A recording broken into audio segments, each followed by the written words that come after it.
कभी सोचा है कि शीशे में हम खुद को देख कैसे पाते हैं? या सूरज की रोशनी चीजों को रोशन कैसे करती है? आज हम प्रकाश यानी लाइट के पीछे के विज्ञान को समझने वाले हैं। और सबसे दिलचस्प बात क्या है पता है? हमारी गाइड होंगी एक स्टूडेंट की हाथ से लिखी हुई फिजिक्स नोट्स। तो चलिए इन पन्नों में छिपे रहस्यों को एक एक करके खोलते हैं। हाँ, इन्हीं नोट्स की मदद से हम मुश्किल से मुश्किल कॉन्सेप्ट्स को एकदम आसान बना देंगे। तो चलिए शुरू करते हैं सबसे पहले और सबसे बुनियादी सवाल से। आखिर ये प्रकाश, ये लाइट है क्या चीज़? देखिए, विज्ञान की दुनिया में ना प्रकाश के अध्ययन को एक खास नाम दिया गया है, प्रकाशिकी, या जिसे हम इंग्लिश में ऑप्टिक्स कहते हैं। ये साइंस की वो ब्रांच है जो प्रकाश के हर पहलू, मतलब उसके गुण, उसकी प्रकृति और उसका बर्ताव, सब कुछ समझने की कोशिश करती है। तो प्रकाश की खासियतें क्या-क्या हैं?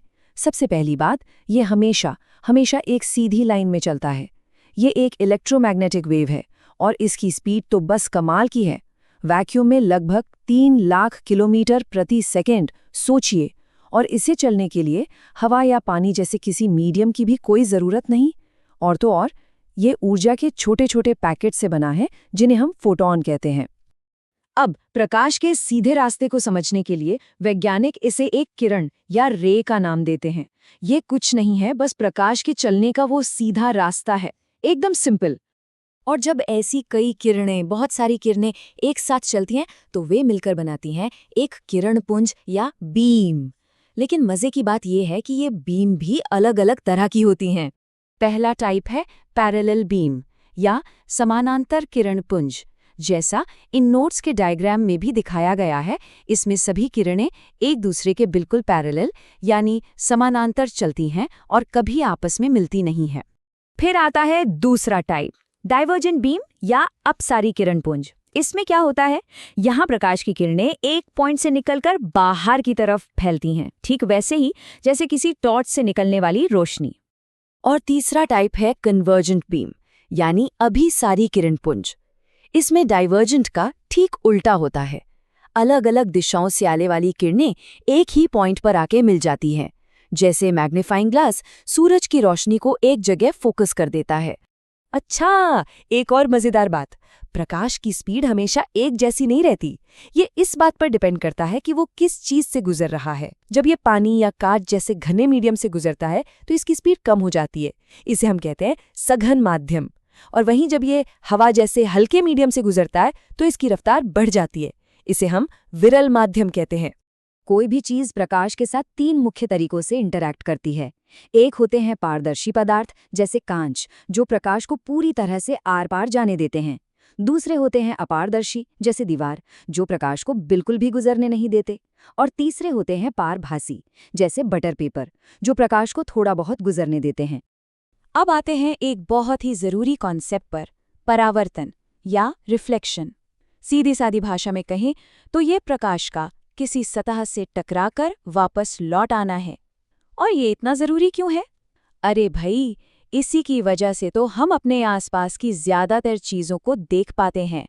इन नोट्स में परावर्तन की पूरी प्रक्रिया को बड़े अच्छे से दिखाया गया है। जो किरण सतह से टकराती है उसे कहते हैं आपतित किरण यानी इंसिडेंट रे। जो टकरा कर वापस लौटती है वो है परावर्तित किरण यानी रिफ्लेक्टेड रे। और सतह पर जो एक काल्पनिक 90 डिग्री की लाइन हम बनाते हैं उसे कहते हैं अभिलंब या नॉर्मल। वैसे परावर्तन भी 2 तरह का होता है।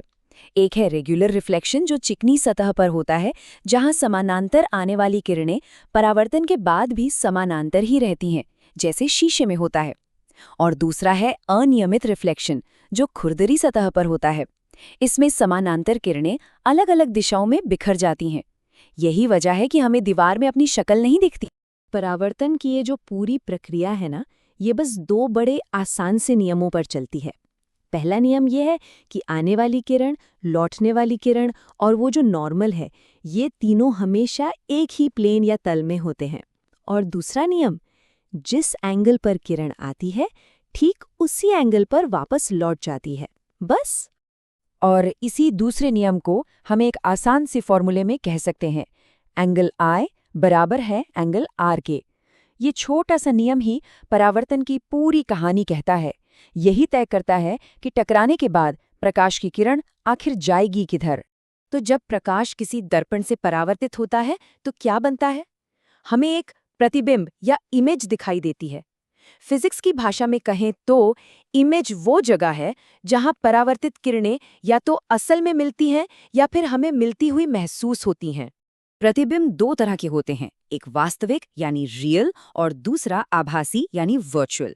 और ये टेबल इनके बीच का फर्क एकदम साफ कर देती है। देखिए, वास्तविक प्रतिबिंब तब बनता है जब किरणें सच में एक जगह मिलती हैं। ये हमेशा उल्टे होते हैं और इन्हें किसी स्क्रीन पर प्रोजेक्ट किया जा सकता है। दूसरी तरफ आभासी प्रतिबिंब में किरणें सिर्फ मिलती हुई महसूस होती हैं। ये हमेशा सीधे होते हैं और इन्हें स्क्रीन पर नहीं उतार सकते, बिल्कुल वैसे ही जैसे हम खुद को रोज सुबह बाथरूम के शीशे में देखते हैं। और जिस चीज से ये सारे प्रतिबिंब बनते हैं उसे हम क्या कहते हैं? उसे हम कहते हैं दर्पण या मिरर। ये कुछ नहीं है, बस एक चिकनी हाई पॉलिश वाली सतह है जो परावर्तन के नियमों का इस्तेमाल करके हमारी इमेज बना देती है। जैसा कि इन नोट्स में भी बताया गया है, दर्पण सिर्फ एक तरह के नहीं होते।